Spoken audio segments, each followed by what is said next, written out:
Hello and welcome to the No One Asked You podcast. This series, I am once again joined by my wonderful co-host, That Darn Kitty.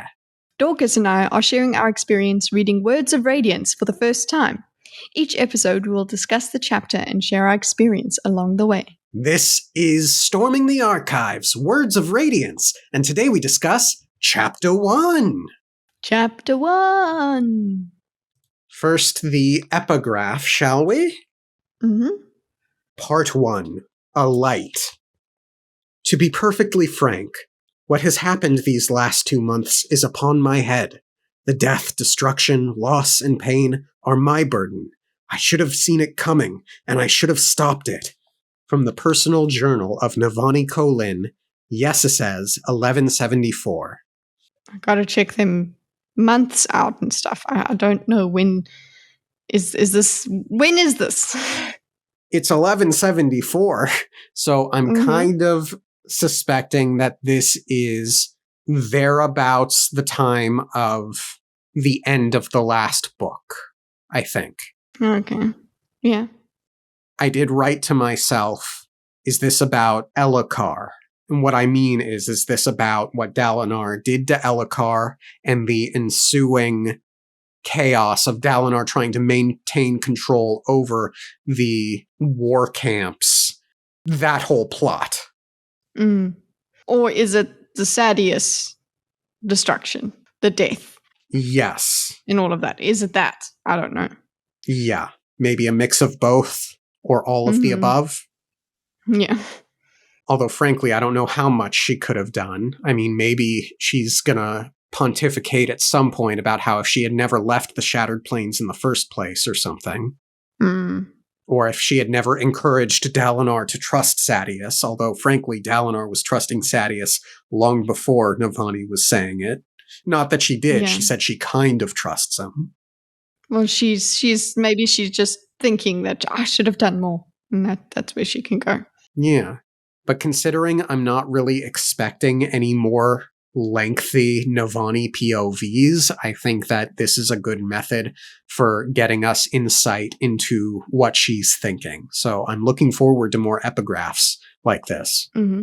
I really, really enjoyed this chapter as a whole. There are like 2 slight issues I have with it. We'll get to it, but on the whole, this was, I thought, a very cinematic chapter. I loved the Xanthid of it.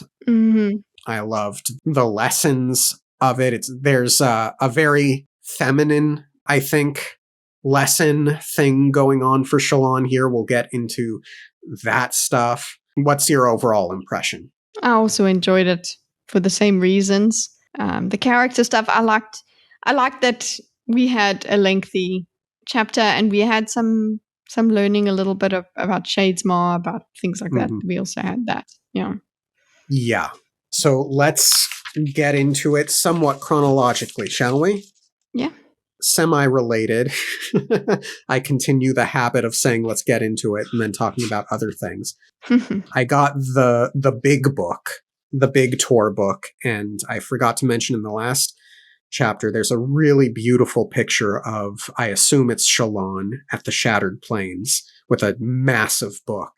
And it's very pretty, very well done.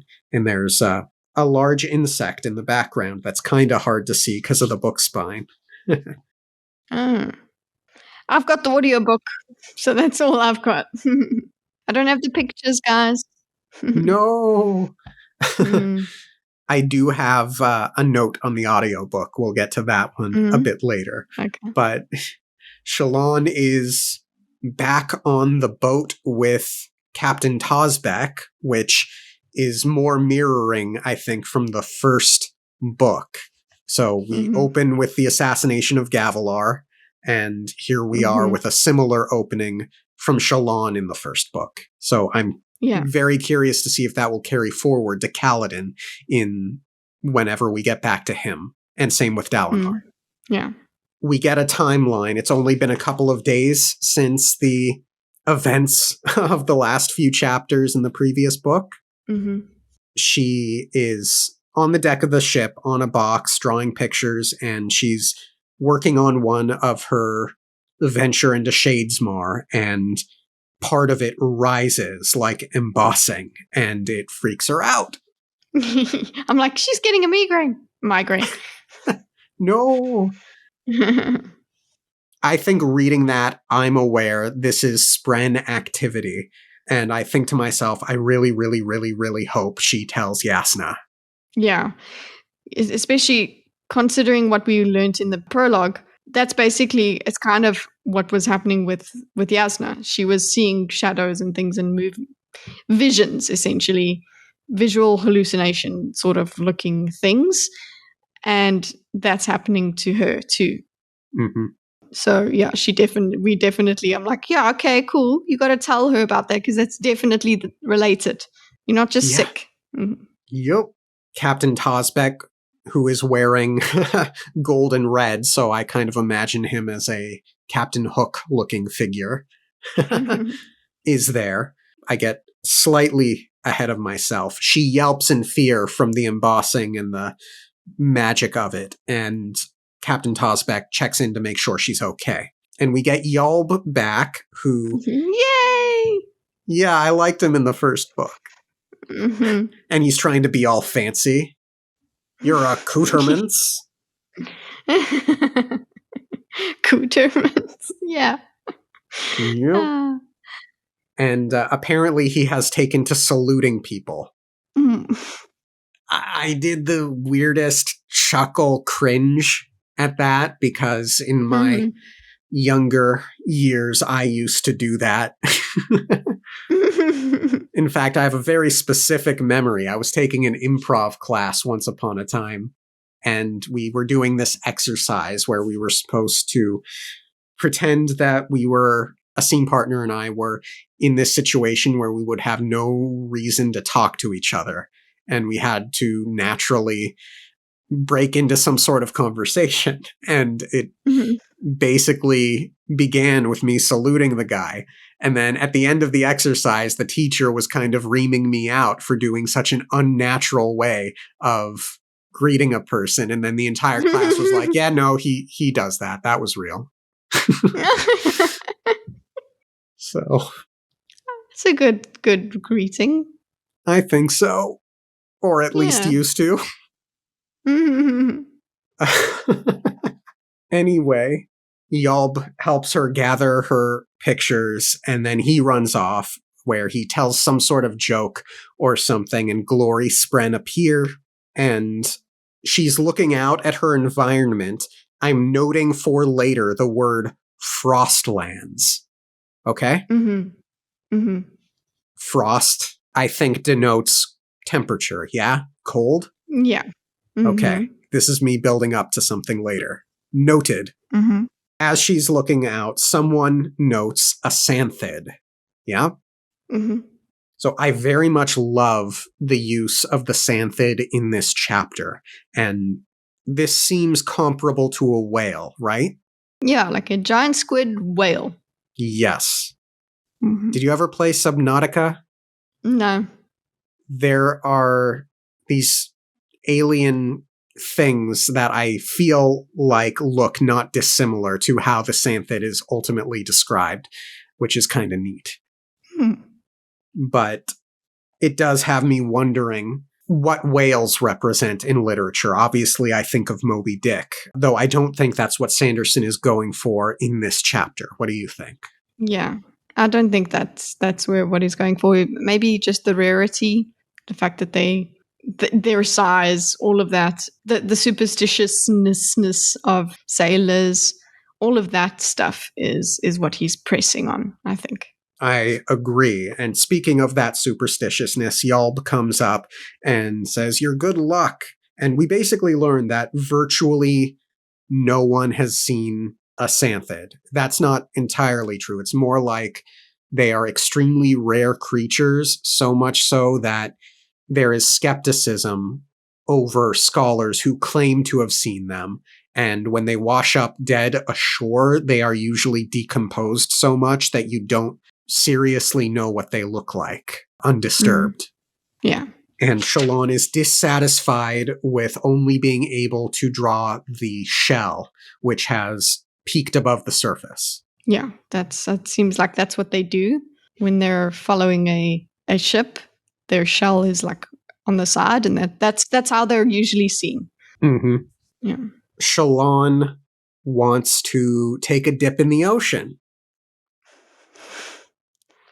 To have a look. She's like, Yep. oh no, will I be able to see underwater? And I'm like, oh my gosh, salt water in the eyes. Yeah, that's gonna hurt. And already I'm thinking Frost March. That water must be cold. Not that they're like right there, but clearly they're within visual distance. So we do get that they have like these carved tortoise shells with airbags, not for breathing, but to keep water out, which is neat. Mm-hmm. I bet it looks cool. Yeah, they basically have like snorkel masks, but there's no snorkel. Yeah. Yalb is, of course, surprised and shocked. And we get the line from Yalb. Ah, Brightness, is this payback for what I said about your backside to Bezink? That was just in jest, but you got me good. I laughed really hard at that. Yeah, like it definitely not something they would do about Yasna's. Or they probably have spoken about Yasna's backside, but not in anyone's earshot. Anyone important, yeah. Yeah. Shalon articulates, I'm never going to have another opportunity to do this. No one else that I'm aware of has ever done this, so this is scholarship and I'm doing it. And that is a very Shalon thing. That does seem a bit like Shalon, or at least this facet of Shalon distilled, which I think Sanderson does really expertly. Yeah, like because of the stakes of the situation. It's like, listen, this does not happen. This is not going to happen again. So yeah. So she's immediately like, it's just immediate. There's no, what do I do? No, she says it out loud. She blurts it like, okay, give me a rope. Like, yep. Yeah. And Yalb wonders what happened to her in Carbronth. She used to be timid, and now she's very much not. I think this will partially get into my light criticism, and I really want to emphasize the lightness of it here, because it's not a big deal. Some of the dialogue in this chapter strikes me as recappy, and I can be forgiving of it because it's the first chapter in the second book of a series. So it's not overly bothersome, and I expect it to continue at least for the next couple of chapters, but some of it is a little bit like, yep, this is a recap. Yeah. Did you have that experience? I'm guessing it's a little bit different listening to the audiobook, which I also did, by the way. Yeah. Yeah, no, it's, I didn't have too much of a problem with it. Again, because of just the context of it being the beginning. And of course, I enjoy a recap. Yeah. And I like being told what I'm supposed to remember. Yeah. That's not untrue. You've seen how I forget things. So those are there for people like me. Sure. Shalon acknowledges this is foolhardy, and Yalb responds with, yeah, kind of a little. And I have to say that the delivery in the audiobook had me laughing so hard. Really excellent delivery on that. She's just so like deadpan with it. It was great. She wants to stop the ship. Yalb is like, okay, I gotta go talk to Tazbek about this. And Shalon figures, well, he was probably going to figure out regardless. So you might as well. He's going to see you hanging off the side of the ship, love. Yeah. Yep. And she contemplates how much she has changed. Again, this is a couple of recappy paragraphs, which is fine. It read better to me in prose than it did in the dialogue, so no problem here with this. We get the line, well, she now had a better idea of how bad things can get. It was as if once she had feared the darkness, but now she had stepped into it. She had experienced some of the horrors that awaited her there, terrible as they were. At least she knew. And then a voice whispers to her, you always knew. You grew up with horrors, Shalon. You just won't let yourself remember them. I thought that was quite dark. We know what she did with her father from the last book. But we don't know exact, scenarios. that she went through on an ongoing basis. Like, oh, her father had a temper and whatever. Like we don't have other flashbacks, and we know very much that she does not like remembering them because we spent the whole book of her hardly remembering any of it. Right. Tozbek comes out, and I want to have a discussion about Tozbek because I think this is where the bulk of my actual criticism for this chapter will lie. But I want to do that a little bit later. For the moment, I'm noting that when he comes out with his wife, who is described as a diminutive woman who did not speak much. Mm-hmm. So, noted. Because we'll get to it. Shalon explains that she wants to go check out this Xanthid, and Tozbek's like, it's much too dangerous. I cannot allow it. The beast could harm you, or any number of things. And ultimately, Shalon acquiesces. Mm-hmm. She wants to push harder, but he is very decisive about it. Yeah. She makes the decision to not push. Yeah. A little while later, though, we get that they are stopping at various Thalen areas, and it's noted that Thalena was nearly as frigid as the Frostlands. So again, this water is striking me as very, very cold. So building up to the Tozbek discussion, I don't know at what temperature hypothermia becomes an issue, but this seems to be a snowy biome. If not snow adjacent. I mean, considering what they're wearing, yes, she does comment on how they don't wear that much clothing, so they're used to the cold. But she is not remarking on her own cold feelings when she's on deck. Mm-hmm. So there's that. But she's not shirtless, and she notes that there is something strange about the Thalens. And she is also wearing something that's all the way up to her neck. So she could be warmer. Yeah. Yeah. And look, I don't mean to overstate the coldness when I bring up hypothermia. I do not think this is Titanic levels of cold, but it's certainly not going to be warm either. Mm-hmm. It's like Cape Town waters. Sure. You would probably want a wetsuit. Right. Mm-hmm. She had been sketching the shirtless, dark-eyed sailors in various poses. That'll be something I want to talk about when we learn about Adolin. Mm-hmm. I feel like so much of this episode is me saying, let's clock this away for later. Well, just keep doing that. That makes sense. Will do.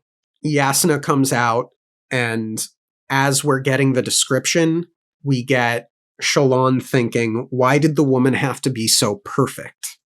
Mm-hmm. There's a line later. What is this episode? No, because there's like this structure to this chapter that I really enjoy, where it's like the first half is setting up a bunch of things, and then the second half is immediately paying off all of those things. It's a really good chapter. Mm-hmm. Shalon contemplates how Yasna doesn't seem to care what anyone thinks about her, but wait, that's not true because she still dresses like respectably. Like she cares. Yeah. Yes, like she cares. We get Yasna chastising her for not studying indoors. There's some funny banter there. Did you enjoy that? Yes, I enjoyed that thoroughly. Yeah. I love where rooms usually are. Yeah. Yes. Now, I very much remember us having a discussion in the Way of Kings book about how it's like, you can study outside. Mm-hmm. Sunlight is important. Vitamin D. It is. Yeah. And Shalon notes that everyone, including Captain Tozbek, appears to grovel around Yasna. I think Sanderson uses kind of exaggerated language in some of his descriptions in this chapter, and I wonder how much of that is writing technique and how much of that is Shalon's interpretation. I think it's Shalon's interpretation. I'm inclined to agree, because as I am currently doing deep dives in how to write book stuff, they are frequently emphasizing you don't beg, you grovel, you don't walk, you stride, kind of a thing. Mm-hmm. But there is something uniquely Shalon about these observations, particularly as it emphasizes how Shalon is trying to learn how to garner the same kind of reaction that Yasna gets, or if that is something she wants. Mm-hmm. Yasna requests a seat to sit next to Shalon. Someone makes a comment about good omens, which Shalon takes to think Yasna would dismiss, essentially, as superstition, but she responds kindly. And basically, the reason she responds kindly, she says to Shalon, is these men have found a simple pleasure in life, and that's a perfectly fine thing in life for people. Mm. Yeah, she's not judgmental in that way, which I was very happy to hear. Yeah. In the last chapter, I think we discussed a bit about how that Yasna seems younger. This Yasna seems wiser. Yeah, mature. Yeah. Yes. And that Yasna we did compare to Shalon, and she is 6 years older than Shalon. So it makes sense that Shalon is just a young Yasna. Yeah. Yeah. Very much so. Yasna chastises her for getting distracted by drawing pictures of young men working without their shirts on. So that's the second comment that I will want to invoke when we get to the Adolin discussion. Mm-hmm. She looks at the artwork, sees the picture of Shadesmar, and double checks to make sure Shalon hasn't gone back there, which she hasn't. Yasna basically decides, okay, I guess I should tell you what the deal with Shadesmar is. Yeah, it kind of like you're carrying on about how dangerous it is. Maybe telling me about it would keep me safe. Yeah, exactly. So we'll get to that in just a second. But first, Shalon responds with the line, "It seems like powerful information. I wondered if the word secret might not have been better there." Do you have an opinion on that? It gets both. So I like the word powerful, because it implies, like, yes, if it's powerful information, it's rare as well. Not many people possess it. So I like that word. Sure. Yeah, I think when put that way, it works. Yeah, I don't mind it. And Yasna goes on to basically say, refusing to explain secrets to young people makes them more prone to get themselves into trouble, not less. So it was at this moment that I really had a long think about how Sanderson has a really, really great way of writing meta characters. What I mean by that is, I think across several of his stories now, although for the life of me I can't think of the others just this second, he has a character who knows the tropes that occur in storytelling, and he has those characters take steps to prevent those tropes. And in a way, it's always quite entertaining to see, because there is a point where it's like, we are all readers, so we have all learned lessons from reading, especially these scholars. So it makes sense that there would be people who would come to these conclusions where it's like, yes, I've read enough stories where I know that if I don't tell you this information, you're going to find a way to figure it out on your own. So I'm going to cut that off and just tell you what you need to know now. Yeah. I really appreciated it here. She goes into the discussion of what Shadesmar is as best she can. She doesn't feel she has the proper language for it. Because it's not a place, but it is a place, but you can go there, but you can't. Yeah. Yeah, and the word I use, or that comes to my mind that isn't used here, is alternate dimension. 2 words, I guess. Yeah.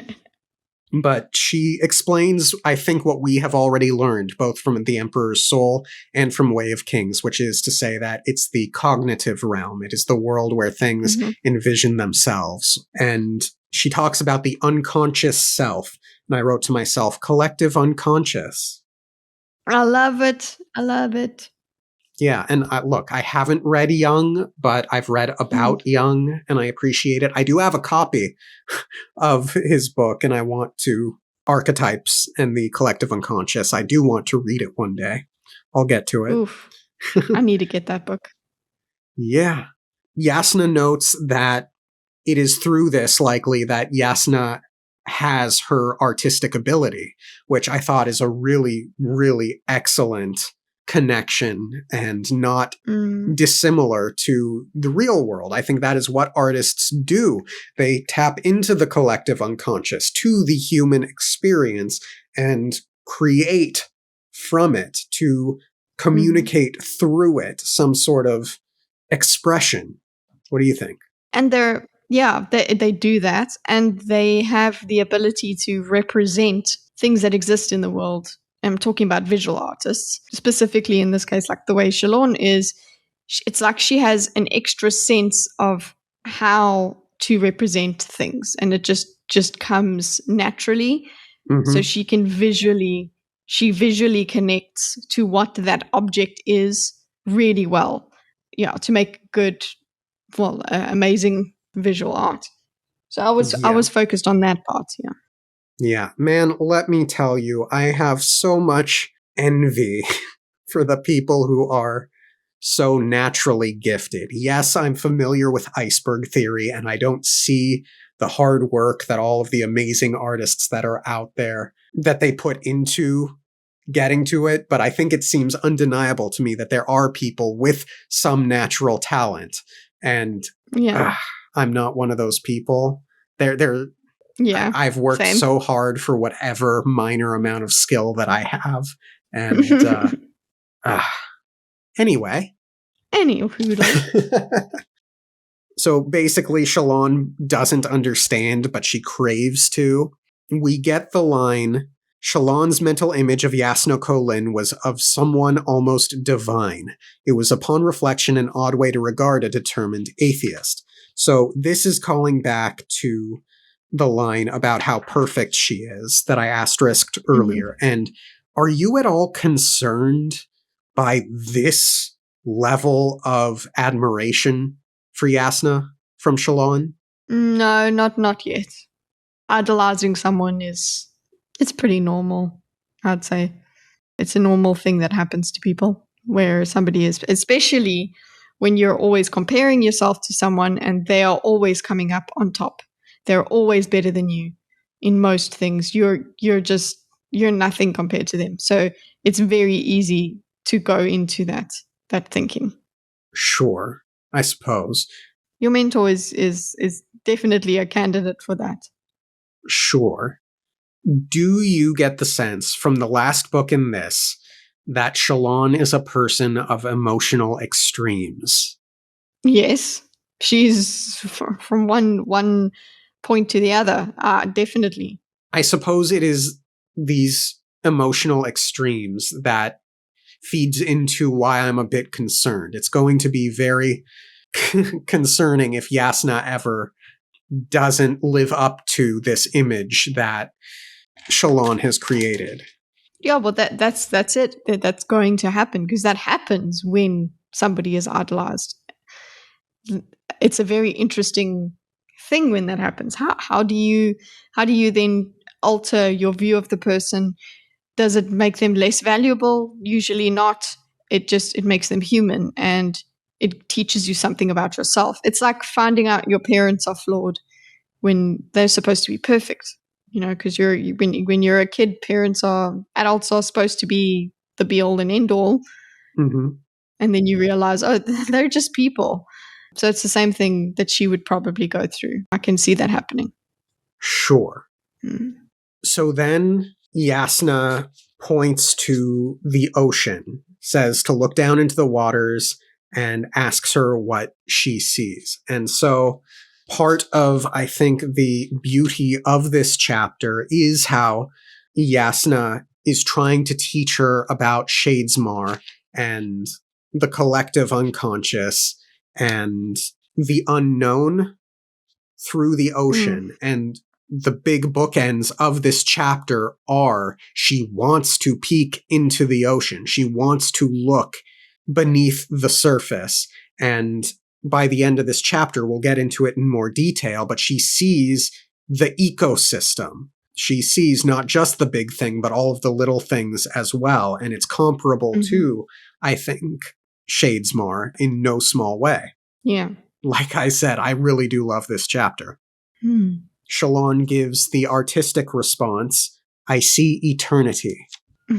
Yasna says, there is an entire world of which our minds skim but the surface, a world of deep, profound thought, a world created by deep, profound thought. And of course, what Shallan will find when she dips into the water is the never-before-seen Santhid. So, what do you think of eternity and this segment? The symbolism is beautiful. I agree with you on that. Excellent. That she is having a glimpse into eternity, a glimpse into the unknown by getting to. That's what was very important, that at the end of the chapter, she does go and see the Santhid. Very much so. Yasna interrupts the line of thought to ask what Spren are, and Shallan gives the answer, they're living ideas, which Yasna is surprised to hear because of the truth in it. I love this description of what they are. Because I'm like, Spren or Spren? Sure. No, see, like, between Shallan's artist answer of I see eternity and coming to the conclusion they're living ideas, which as far as I can tell was her interpretation and not the scholars and philosophers'. I wish I could think like that. I really, really do. I don't feel I'm good at it, and I don't know how to... I think you do. Thank you. I disagree. I don't know how to improve upon that. Yeah, it's something that would just happen, and it's practice, I suppose. I don't think you can force it, though. I suppose. It's just a way of thinking, yeah. Yasna responds that they're concepts that have gained a fragment of sentience, and gives some examples, again, building into the feminine element of this chapter. She invokes a man who gets angry frequently, and that anger is referred to as a beast. The personification. Yes. And then we get some serious Spren lore. Spren are those ideas, the ideas of collective human experience, somehow come alive. Shadesmar is where that first happens, and it is their place. Though we created it, they shaped it. They live there, they rule there within their own cities. Ha-ha! Cities, like a whole, like what? It's a whole civilization.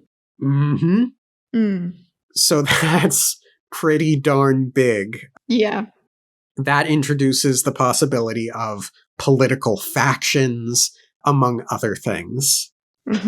Yasna isn't certain about whether or not this is connected to the Parshmen and the Voidbringers, and we learn that the Spren, while they will share some information, won't share all because they are upset about an ancient betrayal. They won't tell her of it other than to say that humans broke an oath. There are two big oaths that we know of from the first book. Yeah. The Heralds and the Radiance. While I was contemplating this, I did wonder if the Radiance betrayed their oath because they learned that the Almighty is dead. Did we have that discussion during the climax of Way of Kings at any point? I think we touched on it, but because I feel like I've had that idea. Okay. For the life of me, I couldn't remember, but at the end of the day, if we didn't, I'm putting it out there now. It's a possibility. Yeah, it makes sense. But do you think that this is referring to one of those two betrayals? Yeah. I thought of the big one, which was the Heralds. That's what I thought of immediately. But then I also understood that the other Radiance as well. I think it's the Radiance because the glow fades at the Feverstone Keep chapter. Yeah, and the whole idea of like Spren are discerning and blah blah blah. So the connection with the Spren would be of the Radiance, with the Radiance. Yeah. Yeah.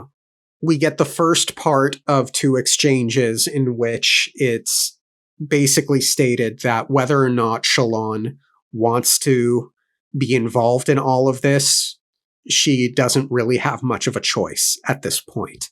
And Yasna gives the line, "You are like me."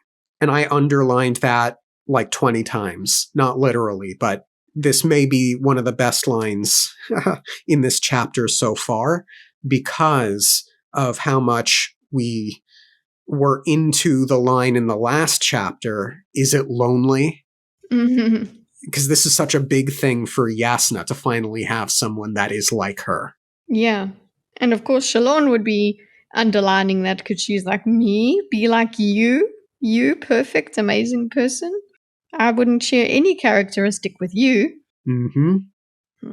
I had quite a bit of feels there. And again, it's like, if something comes between the two of them, it could be quite devastating. Yeah, and right now, their overcoming of the betrayal and the this and that, all the drama between the two of them has brought them closer. So I wanted to just continue the way it is. Yes. Why do books have to tug at our emotions so much? Just let them be happy. Sure. Yeah, because that's not fun to read. Mm-hmm. Then we get the rest of the "you're involved no matter what" passage, which is to say she sees Spren activity, essentially, and she tells Yasna about the embossing on her artwork, which I'm like, yes. She saw it on She saw it on the water as well. Yes. So that's the activity. She sees Spren activity on the water, and she's like, "Hey, Yasna, I just saw this. Also, my artwork earlier." Mm-hmm. And I was so grateful to Shalon for not keeping this secret. Great. Yasna articulates the belief that the Spren brought her, Shalon, to Yasna. Her. It's not a coincidence. Very much so. She also says the old ways are returning, which is quite an interesting thing to say. The old ways of the Spren, because they're joining with people again, as we've seen with Kaladin. Yes, and we know that there's old magic. Mm-hmm. So the world is gearing up for the fight of its life, I think. Mm-hmm. So they have to focus their attention on the Shattered Plains and Eurytheru. Mm-hmm.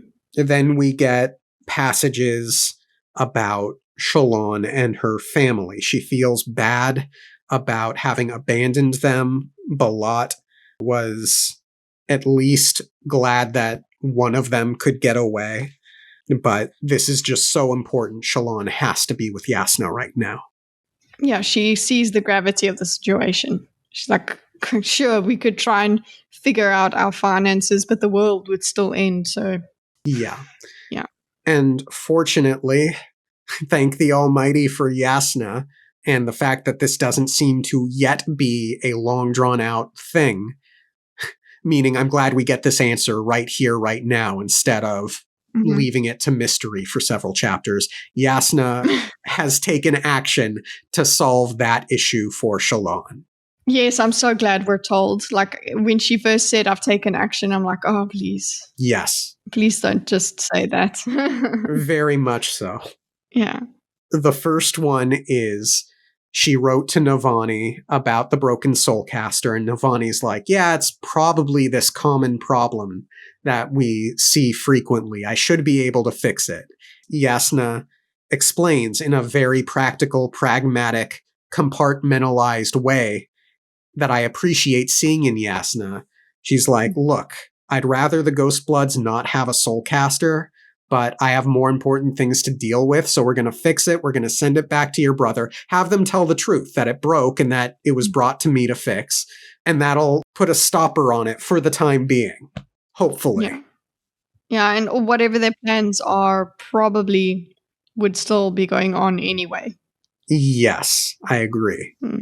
So all in all, that felt really, really good to read. Mm-hmm.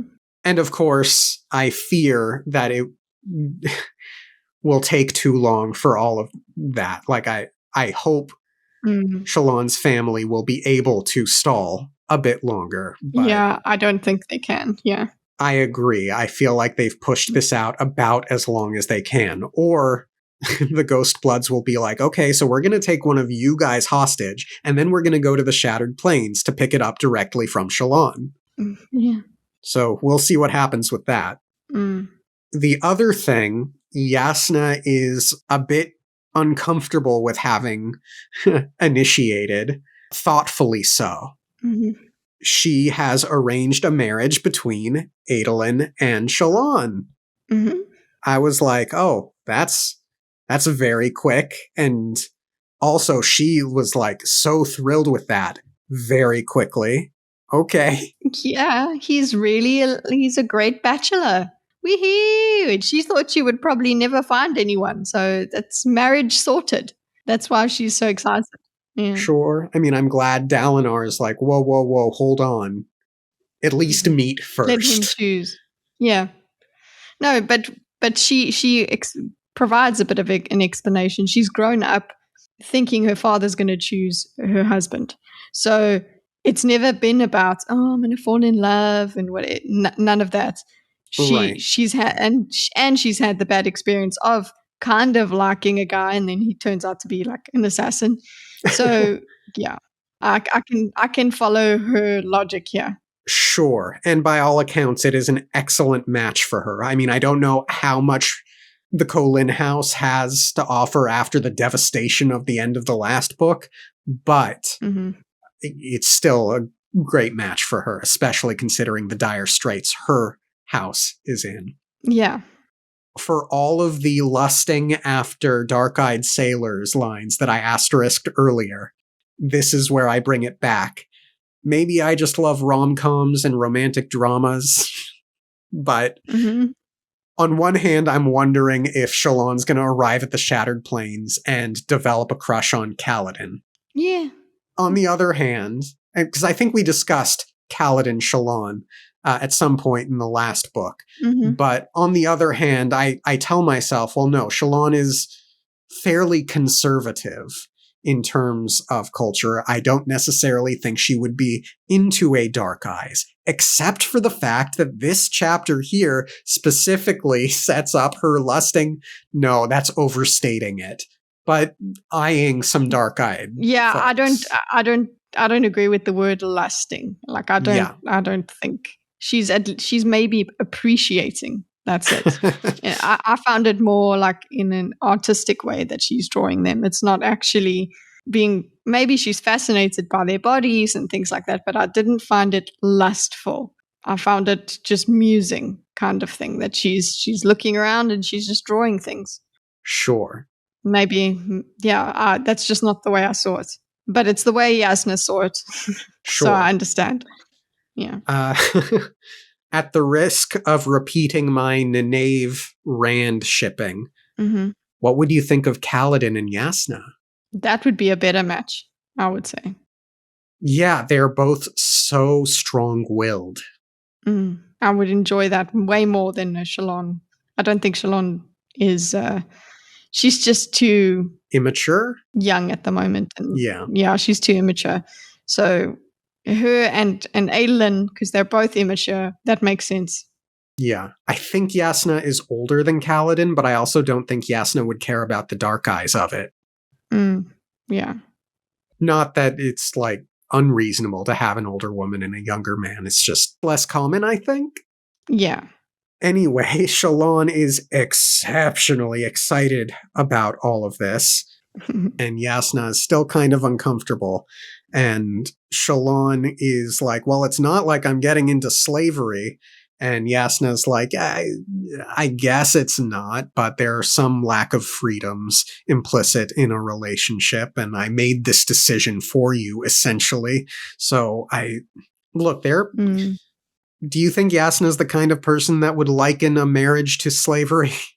Or yes, absolutely. Yeah. Yes. She's the feminist type.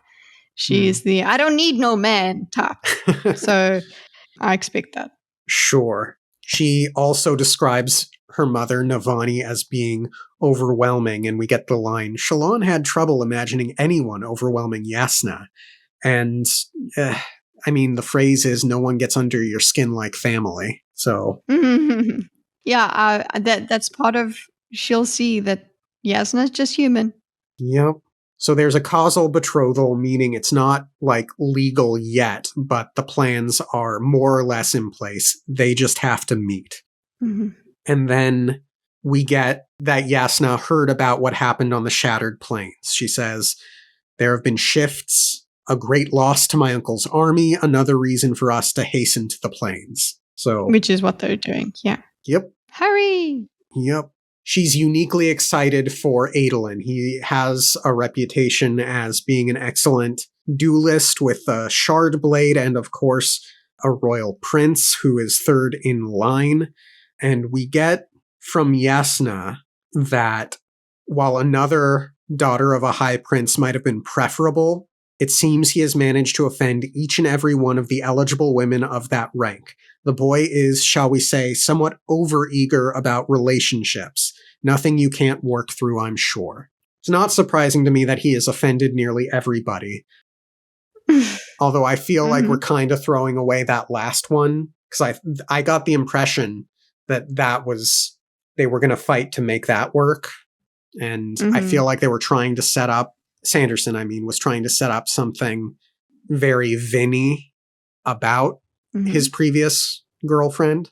I never got the sense that Adolin was overeager about relationships. I got the sense that he was, what's the phrase? Like he was like nonchalant. He was, yeah. Like he was like, yeah, I'm going to be interested in my dueling and my war and my honor rather than pay any significant attention to this relationship. So to see it characterized as overeager didn't seem right to me.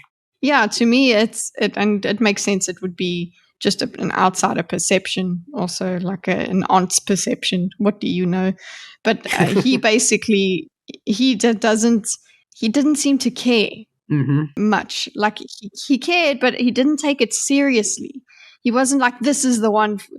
But then again, he does think, this is the one for me. He does think that maybe she's the one, that whole thing. But it didn't strike me as serious, though, even though he's saying those things. It was because he was just so happy with moving from one to the other. It was always about whether she's going to be the one for him, but then he never found one that was good enough that he wanted. Exactly. So, yeah, I don't think of him as overeager. I think of him as not caring enough.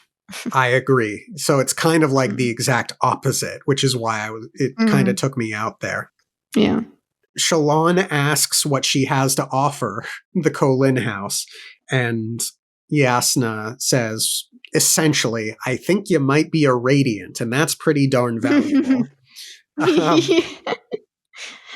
At this point, Shallan just thinks, it's also overwhelming. There's so much. And it's like, yeah, well, this is the first chapter, so we have to. We should hope so, yeah. Exactly. When does she see the spren? Which spren? Oh, later on. She sees the spren later on. Never mind. We'll talk about it later. Wait, which spren? A wind spren actually makes a face at her when she goes down into the sea. Oh, yeah, we'll get to that. Shallan's worried about being chewed apart in the Alethi court. And this brings us into the part of the chapter that covers her demeanor and how she perceives people, how she is perceived by people, and how she wants to influence people. Essentially, Shallan says, I'm not treated like you are, Yasna. I don't have your power or wealth or authority. And Yasna says, but I'm not using any of those right now. Shallan basically says, I don't have your weight, which Yasna responds with a quip about girth. That's cute. She understands Shallan's argument, but completely disagrees. So here's the thing, and I mentioned it briefly in the Hero of Ages chapter over Spook.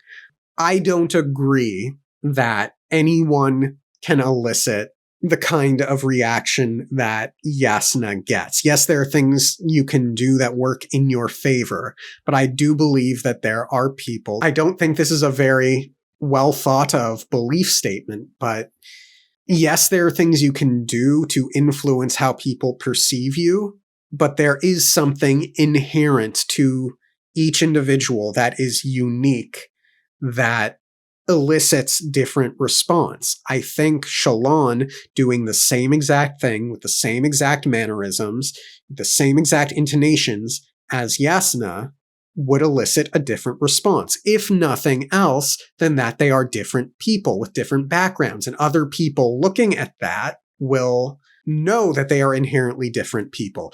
A 12-year-old who behaves as Yasna does will be interpreted very differently than a 30-year-old. Mm-hmm. Mm-hmm. So I don't think it's an all or nothing thing, but I don't think it's an all or nothing thing in the opposite direction either. But I think it's closer to my interpretation than Yasna's. Have I made any sense here whatsoever, Kitty? What do you think? I think what you're actually getting or hitting on is that people actually have different inherent there are different inherent contextual clues that people have that actually have an influence on how they are received. So their age, their appearance, all of that.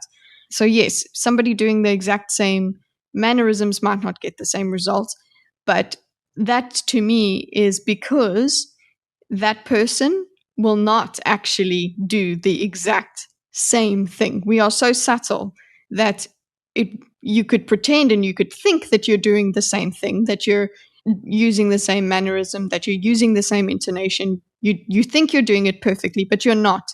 There is something there that says that you're acting. It's not inherent in you. So that's the trick, is actually getting into that persona, being that person. And that's when it works. Yeah. It has to be some type of genuine. You can't just act it out. Although I do agree, some people fake it till they make it. They need to have it work several times before they actually have it for real. Yeah, and Yasna basically advocates for lying because she basically says it would make no difference if I tricked them into thinking I was a person of authority, but that can only carry you so far in specific situations. Like, Shallan's not going to pretend authority with Elhokar, who is the king, kind of a thing. Now, Elhokar is a unique and specific character himself, but yeah, but she should not act in a too diminutive way. She needs to have some sort of confidence and meet him on a certain level that she's not at yet. And that's part of how she's going to have to act in the court. Right. And that's what she'll be trained in. Yeah. And look, square shoulders, looking people in the eye, how to win friends and influence people, repeating names. There are things you can do to influence how you want people to treat you. But at the end of the day, there's someone else in that equation. And it's the other person. Yes, you have to be able to read that other person as well, whether they are going to find your repetition of their name disingenuous. Like, they'll know that you're doing this. Human interaction is way too complex to just reduce it to gestures and posture. Yeah. But I don't think that that's what Yasna is doing. I think Yasna is just emphasizing the way that you come across is important. That's all she's doing. Right. And throughout this exchange, we get a couple of good belief statements from Yasna. Power is an illusion of perception. And later on an individual basis in most interactions, this thing we call power, authority, exists only as it is perceived. That's basically Varys's perspective. Power resides where we believe it resides. Yeah. Sure. Makes a lot of sense. And then you making somebody believe that you have the power in the interaction is how it works, how you behave. Yeah, there are views of the world where absolutely every interaction involves power. Yeah. Yasna gives her the rest of the day off, essentially, to draw or whatever, and she heads back down into the ship. And Shallan is ruminating on this lesson that Yasna has imparted to her. And she's thinking about her experience with Tazbek, and it seems we're finally getting to the Tazbek discussion that I have wanted to have. Mm-hmm. Shallan thinks to herself, when I first sailed from Vedanar, the captain kept urging me to go home. He saw my mission as a fool's errand. I went back and reread the chapter in Way of Kings with Tazbek, and I didn't get anything but politeness from Tazbek. There was no condescension, and there was no ill feeling from Shallan toward Tazbek. Mm-hmm. I do see in the beginning of this chapter Sanderson trying to suggest, between the diminutive wife who doesn't speak and him telling her flat out, no, this isn't a good idea, it could be dangerous. Sanderson trying to build Tazbek as this condescending, overbearing character, and he tries to justify it by saying maybe it's a Thalen thing, where if they can get the person they're working with to feel as if they're putting upon him in some way, they'll pay more, or something like that. But this feels like a little bit of a retcon to me of Tazbek from book one. Now, granted, we didn't get much Tazbek. Obviously, this is just my experience first time going through it. It feels like Sanderson has shifted who Tazbek is between what we saw of him in the last book and now, specifically to emphasize Yasna's lesson to Shallan here, and I don't love it. What do you make of all that? I didn't see it. I can understand what you mean, but I didn't see it as too much of a, because I didn't go and reread, which is probably what Sanderson didn't expect for people to do. But also we just didn't have enough of him to have that sense anyway. So it's not so much a retcon as a filling in what we had. And what I see from him, and I think this is why it works for me, what I see from him is viewing her as a child, viewing her as somebody he's trying to protect. And no, it's unsafe. That's why he won't let her into the water. She can't do what she wants. I'm the father figure here, kind of thing. And that's something that she needs to flip around, and that she obviously eventually does. So that's how I took it, as he's not condescending. It's not condescension. It's not the wife. He's a misogynist or something like that. It's more he is just he's scared to put her in the water because she's a little lady. Sure. That actually kind of gets into my defense of Tazbek here, which is to say, I don't really see anything in what he has said in this chapter to be condescending. He's not rude. He's not the book shopkeeper from the first book. The captain has authority on a ship, his ship. So it's not like he's not responsible for the crew and passengers' safety. So it's not unreasonable the way in which he behaves and speaks, in my opinion. And as I tried to set up earlier, like, the water is clearly cold and could get her sick. They don't know if the creature is dangerous or not. Maybe it's not the strongest argument, but she is kind of trying to do something a bit, we'll say, adventurous, if not dangerous. I don't think Tazbek is being condescending. I think he's being cautious, and he's being polite. And it is a very fine line between someone being condescending and being polite. I'm not saying it doesn't happen, that people don't hide behind politeness to be condescending. They absolutely do. But I feel like Tazbek has some rights here in this exchange. He does. But the main thing is, how would he react to Yasna doing that? So that's the difference.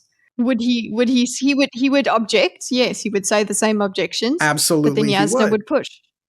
I'm sure she would push. But then at that point, it's like, who should back down between the two? Yes, Yasna is the princess, but Tazbek is the captain.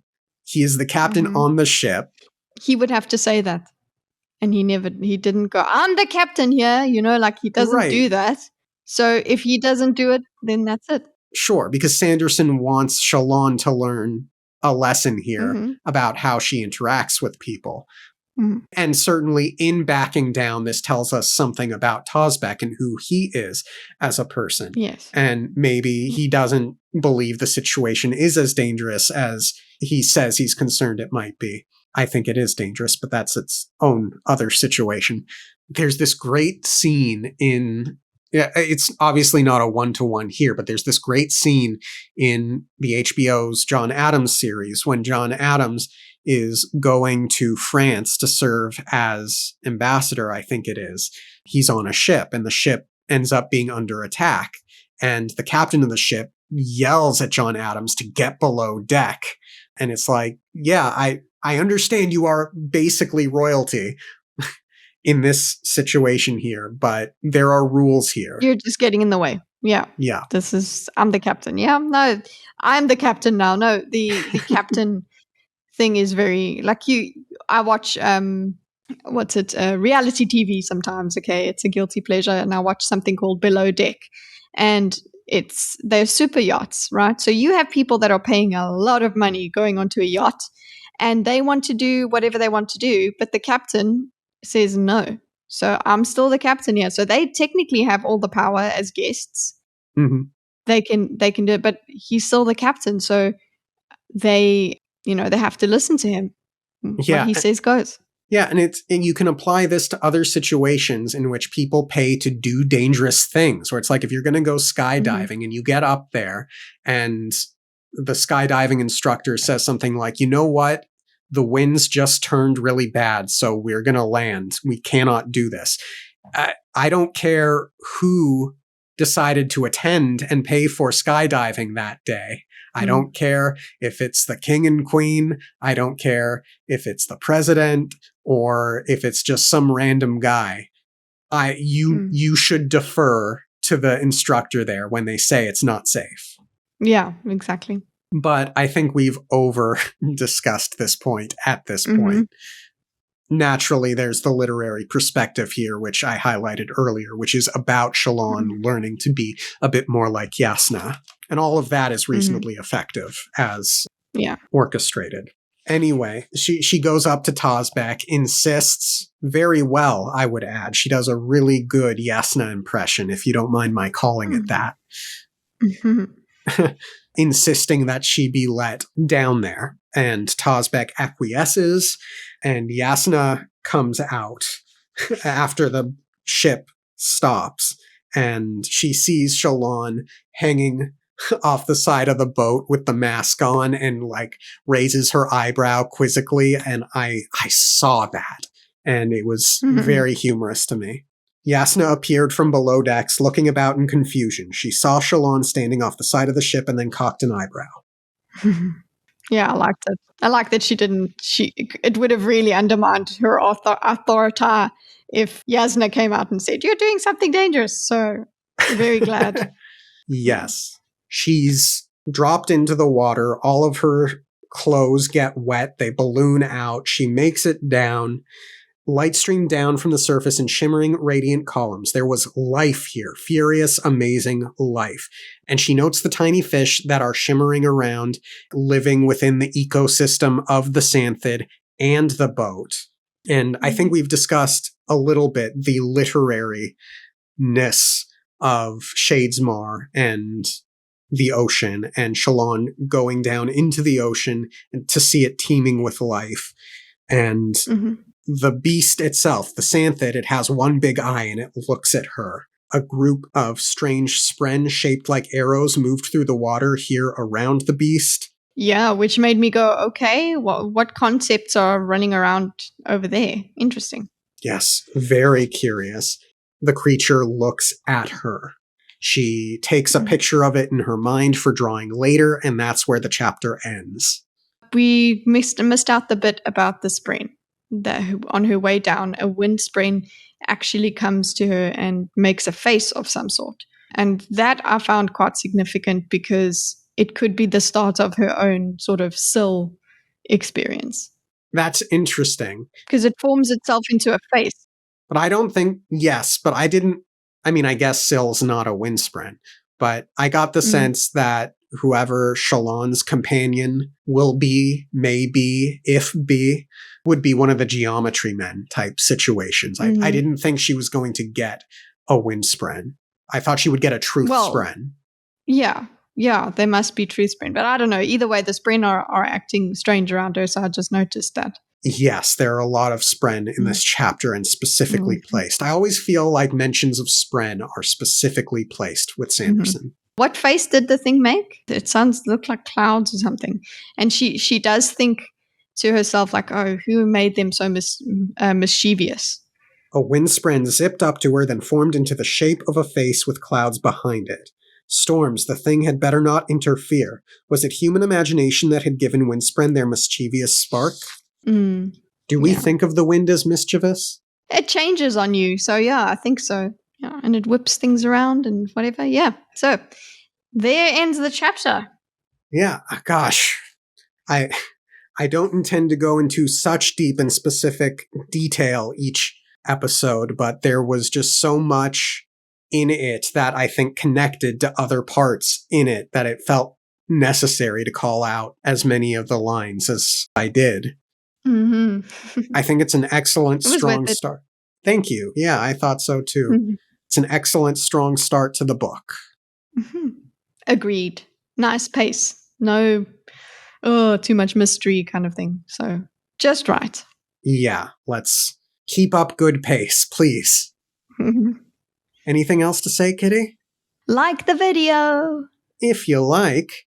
Thank you all for tuning in. Have a great rest of your week. Subscribe to That Darn Kitty if you get a chance, because she's got a great channel. Subscribe to this channel because you know it's great. It would be greatly appreciated.